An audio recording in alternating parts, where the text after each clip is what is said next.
چاقدی زنک؟ یا دیگ دونالا سر بتون دیگ دونالا کریزی خانشم زنک یا دیگ دونالا سر بتون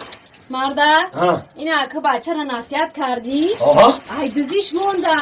این برکت آمده این حوزی نونی گرمک میپزم یا شکراوی خشلو میکنم هر دمون تخ تخ کرده شکراو میخریم یا خانشم زنک همی سامی کلاونی که بچه دزدی را باز کرده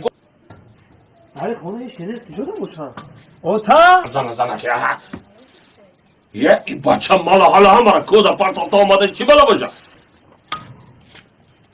تو الان تا کدام بگی من بچه را نگاه کنم که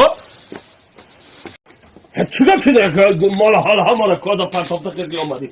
من تو نمیفهمی اخی تو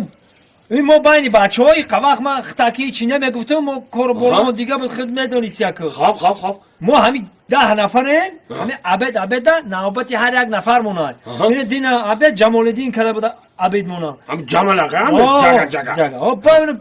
عبد دیگریش جمشید کرده بود جمشید آقا با این عبدی نوبت تیمای ما باید نونی گرم اومده چایده برام که عبدی بخرن و مولا نگاه کنم مولا نگاه کردی دادم ما به سر نان اومدم تشکیلی میکنید تشکیلی میکنه هر عبد پیش بودم تو دا یکم نونی گرم پام اینا اچاد نونی گرم پخته زای من تو دا یکم چی تو خیلی گفتی فیل تا پارتو همه دگردن من که دگردن که باشه بیا خان شبزن هم دوزی رو سامی کلاونی دوزی را که پارت آفیه من تو دا تمامی تشکیلی را بگو من میکنم فهمیدی؟ پیش بودم خان شبزن بیا باشم بیا دوست برادرم بیا ما تو دا حاضی که نانی گرم هم ماسکه میتونم تا برا خطی جورات تشکیلی کردم خان شبزن این همی حاضی اچاد نانی گرم پختا گیا این همی چک که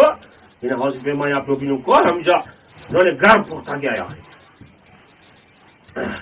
این نانی گرم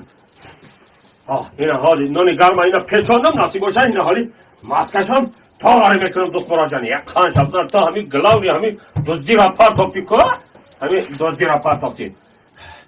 ما همی بساق بسان شیدکیم تا یک خان شبزن اینه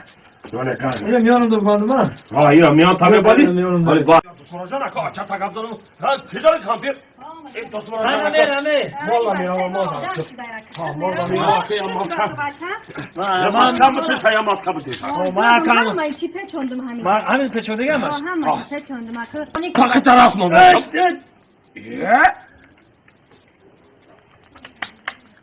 انا زنک دیدی آخه مصافدای بابیم گفت تا بودن که همین خر ای خرگریش نمیمونه فهمیدی آخه ها